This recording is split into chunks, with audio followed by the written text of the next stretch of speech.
Samuel era un hombre de éxito. A los ojos del mundo, lo tenía todo, una empresa próspera, reconocimiento social y bienes materiales en abundancia. Sin embargo, en lo más profundo de su ser, había una grieta invisible, una herida que ni el dinero ni los aplausos podían sanar. Aquel vacío en su alma lo había llevado a aislarse emocionalmente, justificando su orgullo y autosuficiencia con la excusa de que nadie podía entender su carga. Un día, mientras revisaba antiguos documentos en el estudio de su casa, encontró una vieja carta escrita por su madre antes de fallecer. Sus palabras eran un eco de verdad que perforó su corazón endurecido: hijo, la riqueza puede darte comodidad, pero solo Dios puede darte paz.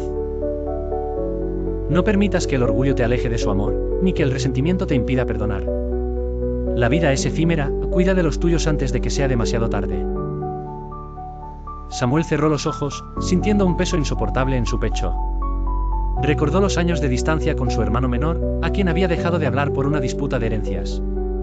Recordó el rostro cansado de su esposa, quien muchas veces intentó acercarse a él, solo para ser rechazada. Pensó en sus hijos, que crecían sin su guía, ocupados con pantallas y actividades en solitario.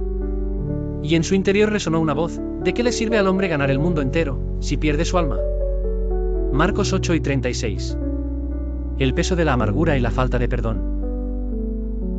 Samuel se convenció de que su hermano era el culpable de su distanciamiento.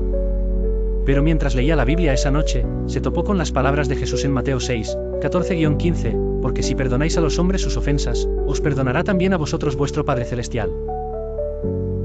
Sintió que Dios le hablaba directamente. ¿Cuántos años había desperdiciado alimentando su rencor?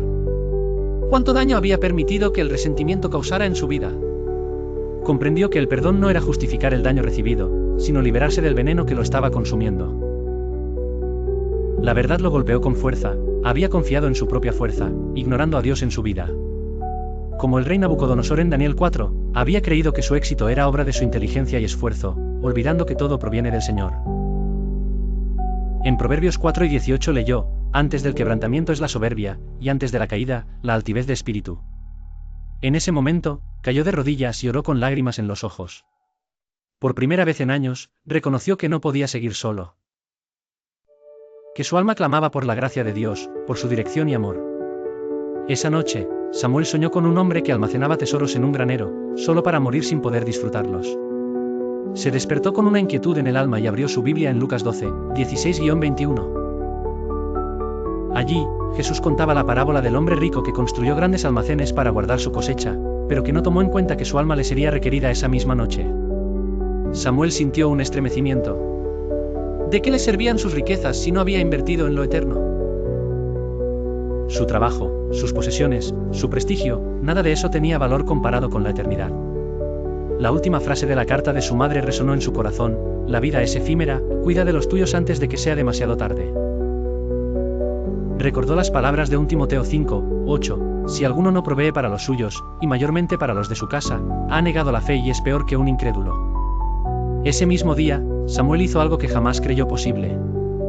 Tomó el teléfono y llamó a su hermano. Con voz quebrantada, le pidió perdón. Luego, abrazó a su esposa y le pidió una segunda oportunidad para amarla como Dios manda.